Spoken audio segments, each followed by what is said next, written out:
اعوذ باللہ من الشیطان الرجیم بسم اللہ الرحمن الرحیم۔ تمام سننے والوں کو السلام علیکم ورحمۃ اللہ وبرکاتہ۔ امید کرتے ہیں اللہ تبارک و تعالیٰ کے فضل و کرم سے آپ سب خیر و عافیت کے ساتھ ہوں گے۔ ناظرین، آج آپ کے لیے آپ تمام کی جتنی مشکلات، مسائل، پریشانیاں، بے اولادی، بے روزگاری، جو بھی آپ کو مسائل ہیں، آپ کو آج ان تمام کا حل انشاءاللہ العزیز میری آج کی اس ویڈیو میں مل جائے گا۔ ناظرین، آج آپ کے لیے جو ویڈیو لے کر آئے اس میں آپ کو آپ کی ہر دعا کی قبولیت کے لیے ایک ایسی دعا بتائی جائے گی، ایسی دعائیہ کلمات بتائے جائیں گے جو کہ اللہ تبارک و تعالیٰ نے حضرت موسیٰ علیہ السلام کو عطا فرمائے تھے، جن کو پڑھ کے موسیٰ علیہ السلام اپنی دعاؤں کو قبول فرماتے تھے۔ ناظرین، اس دعا کو آج آپ کو انشاءاللہ العزیز ہم آپ کو بتائیں گے۔ آپ نے کیا کرنا ہے؟ سب سے پہلے کوشش کرنی ہے کہ بس آپ نماز کی پابندی کریں، ٹھیک ہے؟ نماز کی پابندی کے بعد ہر جو مشکل ہے نا، جو پریشانی ہے، جو لوگ یہ گلہ کرتے ہیں ہماری دعائیں نہیں قبول ہوتی، ہم جو بھی مانگتے ہیں وہ پورا نہیں ہوتا، ہماری دعا رک جاتی ہے، ہماری دعا اٹک جاتی ہے آسمان اور زمین کے درمیان، تو ان تمام کے حل کے لیے صرف ایک چیز ایسی ہے، نماز، جو آپ کو اور اللہ کا جو رابطہ ہے اس کو صحیح طریقے سے کنیکٹ کر دیتا ہے، آپ کو اور اللہ کو کنیکٹڈ کر دیتے ہیں۔ نماز ایک سجدہ ایک ایسی چیز ہے جو آپ کو اللہ کے بہت قریب کر دیتا ہے، اور اللہ قریب آ کر سجدے والوں کی دعاؤں کو سنتا ہے۔ اللہ ہم سب کو قبولیت والے سجدے عطا فرمائے۔ تو ناظرین، یہ وہ دعا ہے جس کے بارے میں حضرت ابوبکر صدیق رضی اللہ تعالیٰ عنہ اور حضرت عمر فاروق رضی اللہ تعالیٰ عنہ بھی اس کے راوی ہیں، اور وہ بھی فرماتے ہیں کہ یہ دعا نہایت ہی دعاؤں کی قبولیت کے لیے زبردست وظیفہ ہے۔ ناظرین، حضرت حسن بصری رحمۃ اللہ علیہ اس جون سی روایت کے راوی بھی ہیں، وہ بھی فرماتے ہیں کہ ایک مرتبہ میں حضرت عبداللہ ابن اسلام سے ملا اور میں نے ان سے عرض کیا کہ عبداللہ، میں آپ کو ایک ایسی حدیث نہ سناؤں جو نبی کریم صلی اللہ علیہ وآلہ وسلم نے کئی مرتبہ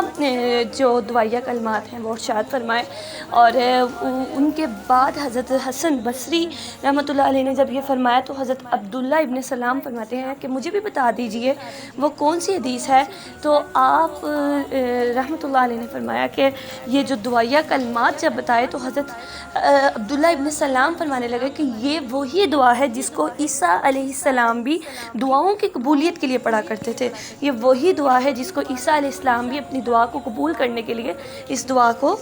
پڑھا کرتے تھے۔ ناظرین، یہ وہ آیات، یہ وہ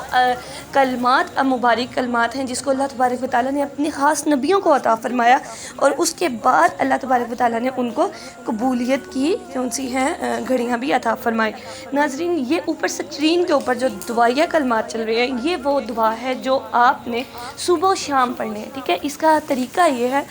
فجر اور عشاء کے بعد، یہ جب دو نمازیں آپ فجر اور عشاء کی ادا کریں، اس کے بعد رو کر دعا مانگیں، ان کلمات کے بعد دعا مانگیں، آپ دیکھیں گے آپ کی جھولی کو اللہ کیسے کچھ دنوں میں ہی بھرپور کریں گے۔ لیکن ناظرین، اس کے لیے ایک ہمیشہ سے کہتی چلوں وہ چیز، وہ یہ کہ اپنے ایمان کو اور اپنے اعتقاد کو کامل رکھیے گا۔ اعتقاد کے ساتھ اور اعتماد کے ساتھ جو چیز کی جاتی ہے، کامل یقین کے ساتھ جو عمل کیا جاتا ہے،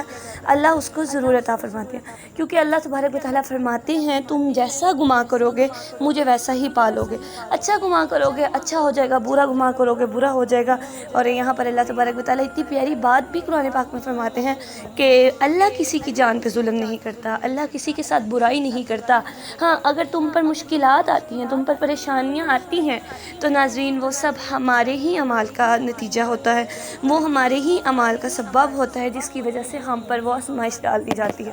اللہ تبارک و تعالیٰ ناظرین ہمیں ہر قسم کی آزمائش سے بچا کے رکھے، اپنے نیک صالحہ اور صالحین بندوں میں شامل فرمائے، ہماری تمام جائز مرادوں کو پورا فرمائے، ہماری مشکلات کو آسانیوں میں بدلے، تمام بے اولادوں کو اولاد نورینہ عطا فرمائے، تمام بے گھروں کو گھر عطا فرمائے۔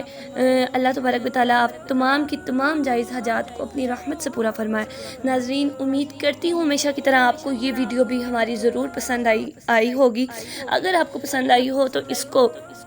صدقہ جاریہ سمجھ کر اپنے پیاروں تک ضرور شیئر کیجیے گا، ان تک ضرور پہنچائیے گا۔ کیا پتہ آپ کا ایک شیئر کرنا آپ کا دوسروں تک پہنچانے کا عمل آپ کے لیے اور حورین سسٹر کے لیے صدقہ جاریہ کا باعث بن سکے۔ اللہ تبارک و تعالیٰ اس کا نور ہمیں ہماری قبروں تک عطا فرمائے، میرا پڑھنا آپ سب کا سننا قبول و منظور فرمائے اور ہمیں عمل صالحہ کی توفیق عطا فرمائے۔ ناظرین، آتی ہیں نئی ویڈیو کے ساتھ، تب تک کے لیے السلام علیکم ورحمۃ اللہ وبرکاتہ۔